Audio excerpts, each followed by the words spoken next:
नमस्कार दोस्तों नेपाल में आजकल एक खबर बहुत ज्यादा वायरल चल रही है कि चीन ने नेपाल को मालो माल कर दिया, खरबों रुपए दे दिया।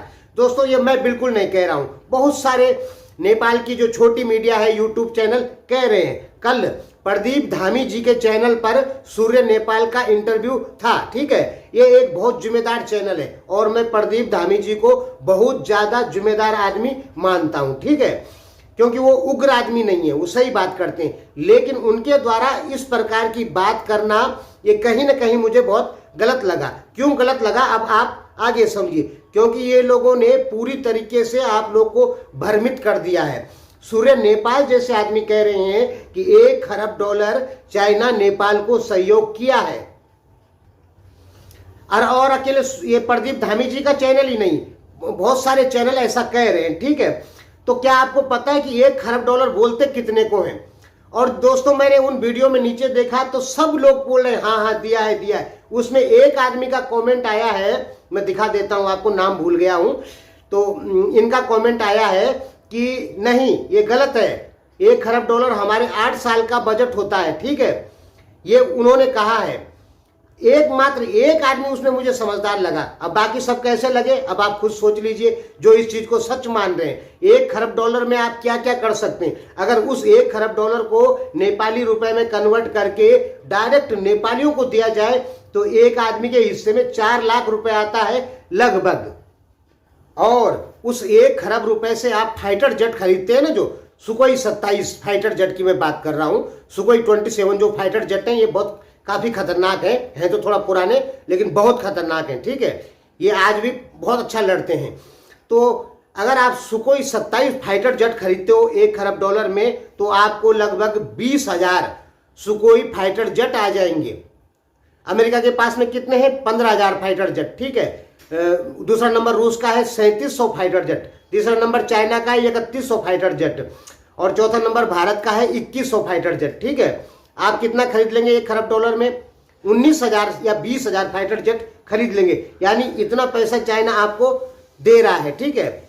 मैं नहीं कह रहा हूं। अब यदि आप $1 खरब को उसको विद्युत जो हाइड्रो पावर प्रोजेक्ट पे लगाएंगे तो आप 1,36,000 मेगावाट लाइट पैदा करेंगे और इस पैसे को 1,36,000 मेगावाट लाइट बेचेंगे। हालांकि इतनी कैपेसिटी नहीं है नेपाल की 1,36,000 बनाने की, लेकिन हमने माना कि इस पैसे से आप हाइड्रो पावर प्रोजेक्ट पर इस्तेमाल करते हो तो 1,36,000 मेगावाट लाइट बनेगी और उससे जो पैसा आएगा तो प्रत्येक नेपाली को मंथली 66,000 रुपए की इनकम होगी, ठीक है। हमने डिवाइड किया, कैलकुलेशन सब कर लिया बैठ के, ठीक है। दोस्तों बहुत काम किए, आज पूजा भी करवाए हैं। हालांकि बड़ी पूजा नहीं करवाई, छोटी सी पूजा करवाई, ठीक है। वैसे हम बहुत बड़ी पूजा करवाते हैं, ठीक है, लेकिन इस बार ज्यादा पैसा खर्चा करने का मूड नहीं था तो छोटी सी पूजा करवा दी। खैर छोड़िए इस चीज को।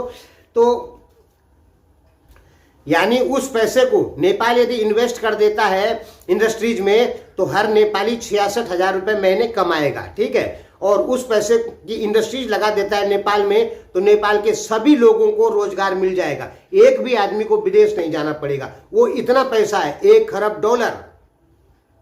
नेपाल का सकल घरेलू उत्पादन होगा मुश्किल से इस समय 35-36 खरब रुपए होगा, ठीक है। लेकिन वो $1 खरब है और डॉलर नेपाल में $1 170 रुपए होता है। तो यानी जो ये कह रहे थे कि 8 साल का बजट है तो ऐसे ही ये देखना पड़ेगा कितना है, लेकिन नेपाल के कई साल का बजट, यानी नेपाल को बिठा के 4 साल 5 साल तक या 6 साल तक चाइना खिलाएगा। किसी इतना पैसा आ गया कि नेपाल में किसी आदमी को काम नहीं करना पड़ेगा और 6 साल तक बैठ के खा सकता है, जो आपके चैनलों का दावा है।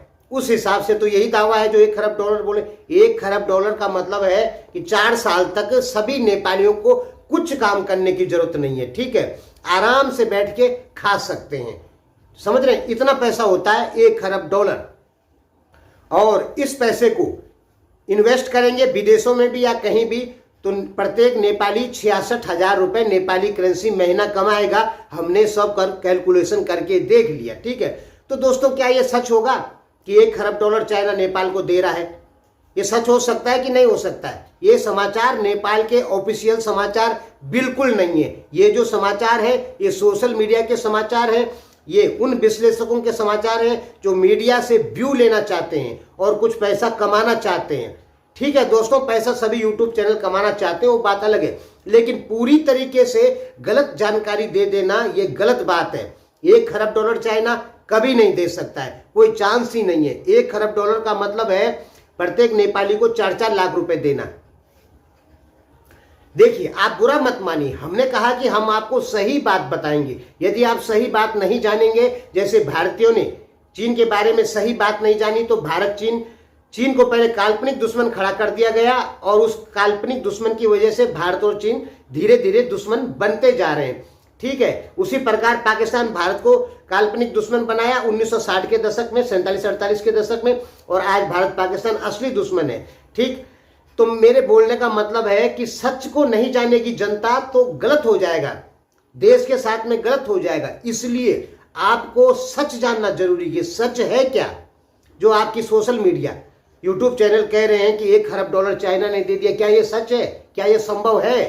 कभी ये संभव नहीं हो सकता है। यदि आप कमेंट में हमें लिखते हैं कि हाँ ये संभव है, जो लोग लिखेंगे, सभी तो नहीं लिखेंगे लेकिन 2-4 तो जरूर लिखेंगे कि हाँ चाइना ने 1 खरब डॉलर दिया, तो मैं उन लोगों को कहता हूं या तो आप पागलों के अस्पताल में चले जाइए या दोबारा से पढ़िए कि है क्या। और नेपाल समाचार, ऑफिशियल समाचार पढ़िए नेपाल का, वो 100% सच होते हैं और वो बिल्कुल करेक्ट सही होते हैं। वो इतने सही होते हैं कि मैं भी जब दुनिया के समाचार पढ़ता हूं तो उनका सच जानने के लिए नेपाल के जो ओरिजिनल समाचार पत्र हैं उनको पढ़ता हूं, क्योंकि मुझे खुद उन पर भरोसा है। आप सच नहीं जानेंगे तो आप अपने देश के साथ में नुकसान करेंगे, और आपके देश का नुकसान होगा तो कहीं ना कहीं कुछ ना कुछ दुख हमें जरूर होगा। आपके पास पैसा होगा तो कहीं ना कहीं खुशी हमें भी होगी। हम क्यों कहते हैं कि हमरो चाहना, मेरो चाहना, क्यों बोलता हूं मैं कि सुखी नेपाल, संपन्न नेपाल, सार्वभौम नेपाल, जो नेपाल अपने फैसले खुद ले, किसी विदेशी दबाव में जो नेपाल फैसला ना ले। हम ये चाहते हैं कि नेपाल जो फैसला ले अपने दम पर ले। तो गलत जानकारियां देश को बर्बाद कर देती है, पाकिस्तान इसका उदाहरण है। अगर पाकिस्तान को गलत जानकारी उसकी सेना और अमेरिका द्वारा नहीं दी जाती तो आज पाकिस्तान का जो रुपया कितना होगा, शायद पाकिस्तानी रुपया डॉलर में 150 होगा। बुरी कंडीशन है मैंने पाकिस्तान की, ठीक है, वो नहीं होती। पाकिस्तान भारत से 6 गुने धनी होता, क्योंकि वो उस लोकेशन पर बैठा है।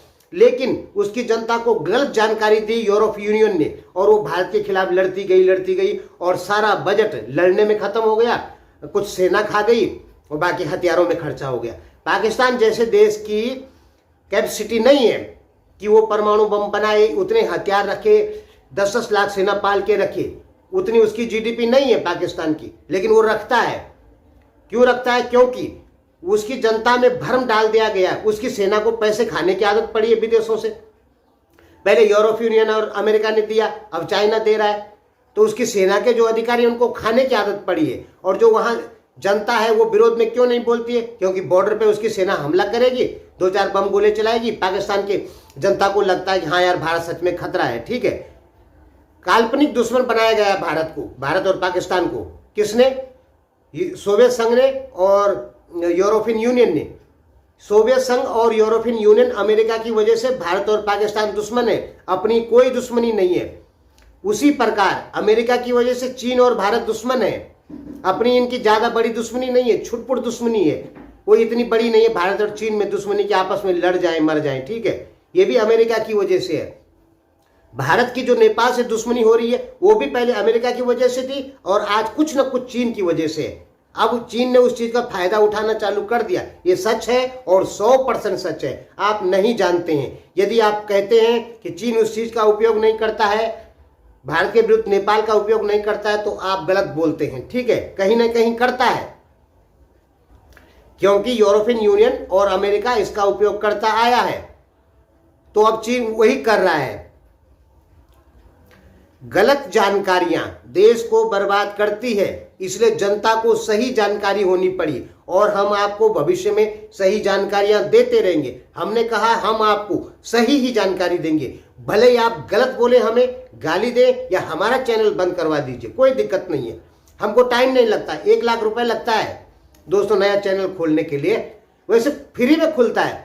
लेकिन 1 लाख रुपए खर्चा करना है और हम तो 10 पैसा व्यू ले लेते हैं गूगल एडवर्ड से, लोग 50 पैसा लेते हैं। हम इतने एक्सपर्ट हैं गूगल एडवर्ड चलाने में कि 10 पैसे में 1 व्यू ले लेते हैं और 10 लाख व्यू ले लिए तो अपने आप ही आ गए हमारे 10, 15, 20 हजार सब्सक्राइबर। उसके बाद रैंकिंग कैसे करना ये हम अच्छे से जानते हैं, तो हमारा चैनल बंद भी हो जाता है तो हमें फर्क नहीं पड़ता है, क्योंकि हम यूट्यूब के कीड़े हो चुके हैं। कैसे चैनल को आगे बढ़ाना है ये हम अच्छे से जानते हैं, ठीक है। आजकल नहीं चल रहा है अच्छा, वो इसलिए नहीं चला, टॉपिक कहाँ से लाए इतने, ठीक है। लेकिन किसी चैनल को हम 15 दिन में मोनेटाइजेशन करवा सकते हैं, किसी भी चैनल को। तो आप हमें गाली दीजिए, चाहे हमारे चैनल को बंद करवा दीजिए, कोई फर्क नहीं पड़ेगा। हमने कहा हम आपको हमेशा सच्ची जानकारी देते रहेंगे, भले हमारा नुकसान हो जाए। नुकसान तो हो ही गया, 2016 का यूट्यूबर हूं, मेरे साथ के जितने भी यूट्यूबर हैं सब 2 मिलियन, 20 लाख, 15 लाख सब्सक्राइबर वाले हैं। मेरी वीडियो को कॉपी करने वाले लोग आज 15-15 लाख के सब्सक्राइबर हैं। मेरी बोली हुई बातों को मैं पीछे क्यों रह गया? क्योंकि मैं नेपाल पर ही रहा, ठीक है। अगर मैं इंडिया पे 2017 में चले गया होता तो मेरे पास इस समय कम से कम 25 लाख सब्सक्राइबर होते और मेरे महीने की कमाई 2.5 लाख 3 लाख रुपए आराम से होती, ठीक ना। यूट्यूब से होती 2.5 लाख 3 लाख। अभी कितनी होती है? 25,000, 30,000, 35,000। अब तो और कम हो गई, अब तो 20-22 हजार पे आ गई इंडियन पैसे में। पहले एक बार ठीक था, 40-42 हजार हो जाती थी, ठीक है। लेकिन मैं इसके अलावा और भी काम करता हूं, मैंने आपको दिखाया था और इसकी डिटेल मैं आपको फिर दूंगा कि मैं क्या काम करता हूं। ये जानकारी देना जरूरी नहीं समझता हूं, ठीक ना। तो मैंने आपको क्या बताया कि सच जानकारियां होनी पड़ी जनता को। तो सच ये है कि जो आपकी मीडिया में कहा जा रहा है कि चीन $1 खरब दे रहा है, वो 100% झूठ है, वो सच बिल्कुल नहीं है। वो केवल यूट्यूब चैनलों ने व्यू लेने के लिए ऐसा कहा है। और प्रदीप धामी जी जैसे और सूर्य नेपाल जैसे बुद्धिमान व्यक्ति इस टाइप की न्यूज दे रहे हैं, उनको भी बता देना, मैं उनको ये वीडियो डाल दूंगा, ठीक है। मैं प्रदीप धामी जी की बहुत इज्जत करता हूं, सूर्य नेपाल छोड़िए ना, सूर्य नेपाल को, उनको तो व्यू चाहिए, ठीक है। और ये जनता में दिखाना है कि हमारा एक अगर वीडियो बनाते हैं और उस व्यू मिल जाता है तो ये चैनल फिर हमको दोबारा बुलाएगा, ठीक ना। लेकिन प्रदीप धामी जी एक जिम्मेदार आदमी होके और इस टाइप के विश्लेषकों को लेके आते हैं जो पूरी तरीके से कुछ नहीं जानते हैं, उन विश्लेषकों को लेके आते हैं। अच्छे विश्लेषक लाने चाहिए, प्रदीप धामी जी अच्छे विश्लेषक लाते हैं, ऐसी बात नहीं है, लेकिन इतने बेवकूफ विश्लेषक नहीं लाने चाहिए उनको। सूर्य नेपाल जैसे विश्लेषक जो कि कुछ जानते ही नहीं है। आपको बुरा लग रहा होगा, लेकिन हमने कहा हम आपको सच जानकारी देते रहेंगे। क्यों देंगे? क्योंकि हमने कहा कि हम हमेशा चाहते हैं सुखी नेपाल, संपन्न नेपाल, सार्वभौम नेपाल, विकसित नेपाल, ये हम चाहते हैं। क्यों चाहते हैं? बस हमारे ऐसे कुछ रिलेशन हैं। और सुखी नेपाल, संपन्न नेपाल कब होगा? जब नेपाल सारे फैसले नेपाल खुद लेगा। नेपाल के नेता नेपाल के लिए खुद अपनी मर्जी से फैसला लेंगे। जब तक चीन, भारत, अमेरिका या किसी अन्य देश के प्रेशर में फैसला लेंगे तब तक भला नहीं हो सकता है, उसके कोई चांस नहीं है। भारत को ही देख लीजिए, चीन भारत से गरीब राष्ट्र था 1990 तक, आप देख सकते हैं, नेट में सर्च कर लीजिए। लेकिन आज चीन कहां पहुंच गया और भारत कहां रह गया? क्योंकि भारत के ऊपर इतना प्रेशर दिया गया कि वो उसकी अपनी इंडस्ट्रीज खत्म कर दी गई।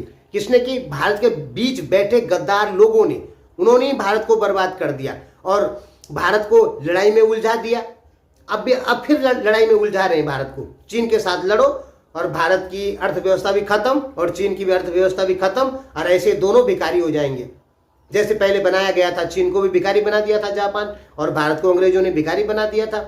वैसे ही भारत चीन लड़ेंगे तो फिर भिखारी बनाने के चक्कर में कुछ विदेशी ताकतें, ठीक है, और बन सकते हैं। क्यों बन सकते हैं? क्योंकि जनता को सही जानकारी नहीं है। क्योंकि सरकारें जो फैसला लेती है जनता के दबाव में लेती है, और विदेशी ताकतें होती है वो जनता को ब्रेन वॉश करती है। मीडिया गेम हम आपको समझाएंगे कि मीडिया गेम क्या होता है। यदि आप मीडिया गेम समझ जाएंगे तो आप सही चीज की जानकारी ले पाएंगे। तो हम किसी वीडियो में आपको मीडिया गेम समझाएंगे कि कैसे किसी देश की जनता का ब्रेन वॉश किया जाता है, ठीक है, ये हम आपको समझाएंगे। किसी भी देश की जनता को नहीं लगता है कि उनका ब्रेन वॉश हो रखा है, बिल्कुल नहीं लगता है। उनको लगता है कि हमारे स्वाभिमान की बात है, लेकिन वो ये नहीं जानते हैं कि हमारे दिमागों पर पहले से ही कंट्रोल कर दिया गया है। कुछ इमोशनली ब्लैकमेल जिसे कहते हैं, वो इस टाइप का हो जाता है कुछ। वो जनता को कभी नहीं लगता है कि हमारे दिमाग का ब्रेन वॉश हो चुका है मीडिया द्वारा, और ये हर देश में होता है, उत्तरी कोरिया और चाइना को छोड़ के। चाइना की जनता का ब्रेन वॉश केवल वहीं की सरकार कर सकती है, बाकी कोई नहीं कर सकता है। इस दुनिया में किसी की ताकत नहीं कि चाइना की जनता का ब्रेन वॉश कर दे। लेकिन पाकिस्तान, भारत, भूटान, बांग्लादेश, नेपाल, इन जनता का ब्रेन वॉश लगभग हो चुका है। ठीक है, मैं सच कह रहा हूं, भारतीय जनता का भी ब्रेन वॉश है, नेपाली जनता का भी है, पाकिस्तानी जनता, बांग्लादेशी जनता का। किसका ब्रेन वॉश कर रखा है? मीडिया का। ये मीडिया गेम हम आपको समझाएंगे। मीडिया आपको क्या दिखाना चाहती है, जो आप देखना चाहते हैं, ठीक है। लेकिन जो आप देखना चाहते हैं, आप क्या देखना चाहते हैं, ये मीडिया पहले डिसाइड करती है। यानी ये एक मीडिया गेम है। ये मैं आपको समझाऊंगा किसी अन्य वीडियो में कि कैसे किसी भी देश की जनता को कंट्रोल किया जाता है। तो फिलहाल ऐसे कोई नेपाल की तरफ से समाचार नहीं है कि चीन ने $1 खरब नेपाल को दिया है। धन्यवाद। यदि आप इन समाचारों पे भरोसा करते हैं तो हम क्या कह सकते हैं, कीजिए, अच्छे से कीजिए। बाद में पता लगा कि चीन ने नहीं दिया था, ठीक है, यही होगा दोस्तों। हाँ, सहायता देगा चीन, ऐसी बात नहीं है। 58 अरब रुपए की बात हो रखी है भाई, मैंने बताया था आपको। एनसीसी के बदले 58 अरब रुपए की बात हुई है। कब? जब जिनपिंग आए थे, उन्होंने 30 अरब रुपए दिया भी है, लेकिन वो 58 अरब में नहीं दिया। वो 58 अरब रुपए अलग से बात हो रखी है। आपके विश्लेषक कैसे इस बात को भूल जाते हैं, मुझे तो समझ में नहीं आती है बात। जिनपिंग आए थे तो हमने वीडियो बनाई थी। जो हम आज बोल रहे हैं कि 2 साल पहले क्या बोला था, वो ध्यान में रखना पड़ा, क्योंकि आज जो हम किसी चीज का विश्लेषण कर रहे हैं उसके बारे में पहले से जानना पड़ा कि पहले क्या हुआ था इसके बारे में। तो हमको पता है कि एमसीसी के बदले 58 अरब रुपए की बात हुई थी जब जिनपिंग आए थे, और 30 अरब रुपए जो दिया वो 58 अरब में नहीं दिया, बल्कि वो अन्य परियोजनाओं के लिए है। आप ये बात नहीं समझ रहे हैं। तो हो सकता है कि अब 1 खरब रुपए कर दिया हो चीन ने, 58 अरब के बदले 1 खरब कर दिया हो, ऐसा हो सकता है। लेकिन नेपाल की तरफ से, नेपाल की जो अच्छी मीडिया है, समझदार विश्वसनीय मीडिया है, उसकी तरफ से ऐसे कोई समाचार नहीं है। धन्यवाद दोस्तों, ज्यादा बोल दिया हूं तो माफ कर दीजिए।